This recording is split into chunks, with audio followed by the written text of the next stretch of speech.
yourself. I'm very pleased to have with us today Gabrielle Armand, who's Vice President, Brand Sales and Marketing, Jazz at Lincoln Center. It's time to chill with a little music. All right, Gabby, how are you? Okay. I'm good, thank you. Excellent. It's nice and early here in New York City. Okay. All right. So a little bit about, music is so vital to live and to travel. So Jazz at Lincoln Center was established 30 years ago by Wynton Marsalis to bring jazz to the world, right? And COVID certainly accelerated that mission, because when you had to go virtual, you literally reached the world. So tell us the opportunity it exposed. So I think, like every other industry, the live music business and the arts and culture world really struggled with adaptation. How do you adapt to this change? And when you are completely dependent on live audiences, or live audiences make up a big part of your annual revenue, as is the case for Jazz at Lincoln Center, we really had to pivot in a dramatically different direction. But because jazz is inherently a very adaptive and improvisational music, in some ways for us, it was about exercising a muscle in our collective brains and creative headspaces, and trying to find new ways to engage with people who weren't necessarily coming to our space. So for us, it really was a chance to double down on something we had started to do back in 2013, which was to bring our music beyond our physical spaces. We rely heavily on people coming to experience the music in person. And in 2013, we started to really make a shift towards reaching people all over the world by telling stories about the music, by making the music available digitally. So when the COVID pandemic started and the shutdown really began, for us, we were fortunately very well positioned because we had the beginnings, at least, of an infrastructure in place. But for us, we really doubled down. We took literally everything that we once did in person, whether it was an education program or a summer camp or a lecture or a concert or a gala, and we created a digital experience and a virtual version. Right. And we didn't just kind of turn a camera on something in a very one-dimensional way. Yeah. So Gabby, you basically managed to grow a new global audience, right? And your estimate is about 45 to 50% of ticket sales to your jazz club comes from tourists anyway. So how are you planning to attract this new global customer base now to your venue? Are you looking at partnerships with travel companies now? Definitely. As the world begins to reopen and people begin to travel again, for us, that's such an exciting opportunity, because we did reach other places and other people. We were forced to do that. We all were during this time. And for us, the key now is, how do we keep those folks engaged? So partnerships is an excellent way to do that. We have always been a fan of partnerships, whether it's been directly with airline companies or hotel companies, but we are definitely going to look to partner with online travel services, because we think that people will want to come to New York. They're going to want to experience jazz in a live setting.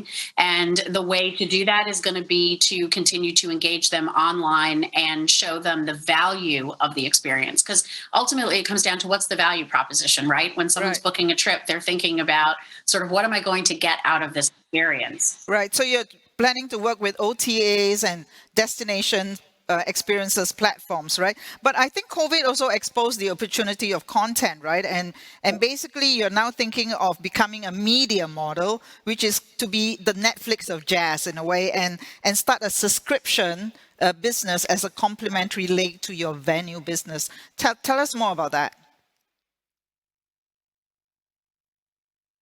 Yes. So, again, we had already begun to really build out our digital audience. When you own and operate a venue like ours, which is wonderful, there's pros and cons. You have challenges in terms of numbers of seats that you can actually fill.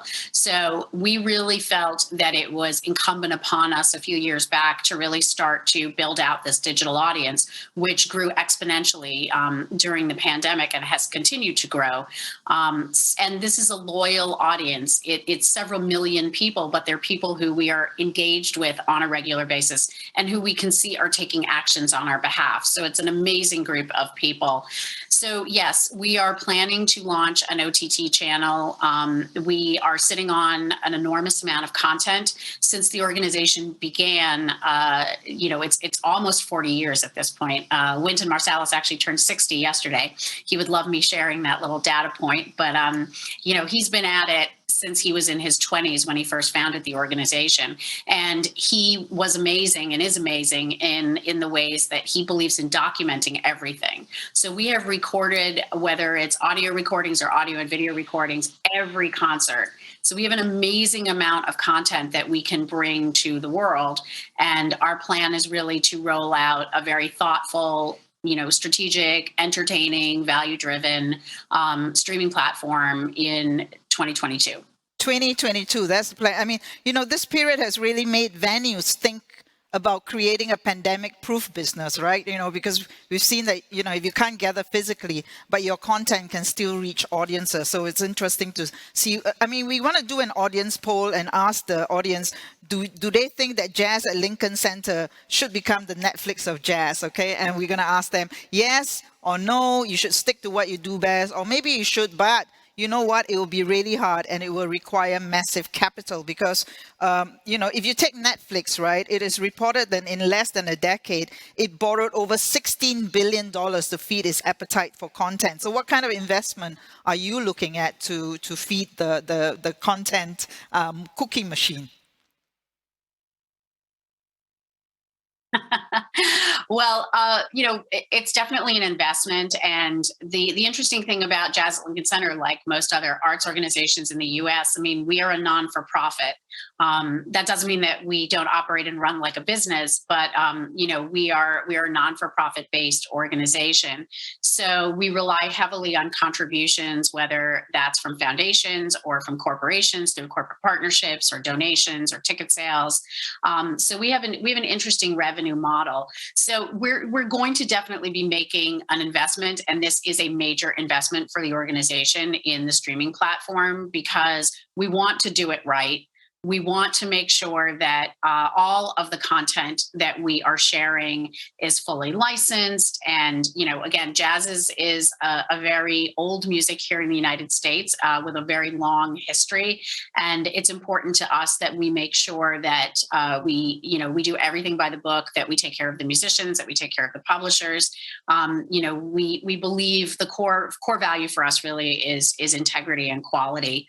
So we will be making the appropriate investments, and not too crazy in the beginning, but enough to really put us out there in a meaningful way.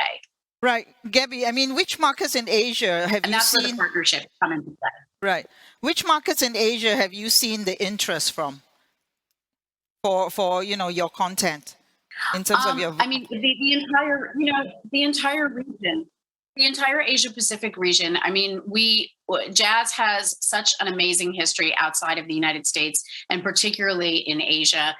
Jazz was used as a tool for diplomacy by the United States, almost 100 years ago, 50 years ago, 75 years ago, 25 years ago, 25 minutes ago. It continues to be a music that, tours all over. We tour. Our band is in Europe right now. Then they're off to Russia. So there's no market that we're not interested in some way being a part of, and finding the opportunity to also suss out the local jazz scene. Because what we have found in places like Shanghai, where we actually have a jazz club, there is a vital jazz scene within the Shanghai market. It's not always about sort of bringing the American experience somewhere else. It's also about sort of making sure that you are being respectful and helping to amplify the local experience and the local music that's being made. So for us, Asia is and always has been a very important part of our overall marketing strategy, and we're only going to continue to ramp up as things begin to lift, and hopefully more and more people begin to travel. All right. So we have the poll results, which says nearly 50% think that you should become the Netflix of jazz. So there you go. You have an endorsement from our audience. So I'm going to have to wrap this up because we are at the end of a long day. So can I ask you, like, Gabby, if you were an instrument, what would you be? If I were an instrument, I probably would be a piano. And the reason why is because it is part of the rhythm section. It is a rhythm-based instrument, so it has both a lot of power. It's a very powerful instrument, but it's also really, really versatile. And the number of keys that you have and the ability to play very high and very low, versatility is everything, as we have all learned, and adaptability. All right, fantastic. that's if nothing else, that's a key takeaway. Thank you. Well, I want to be a piano too. So thank you, Gabby, for waking up so early and being with us. And next time we'll see you in Singapore. And here's to more jazz in our lives. Thank you, Gabby. Thank you. Thank you.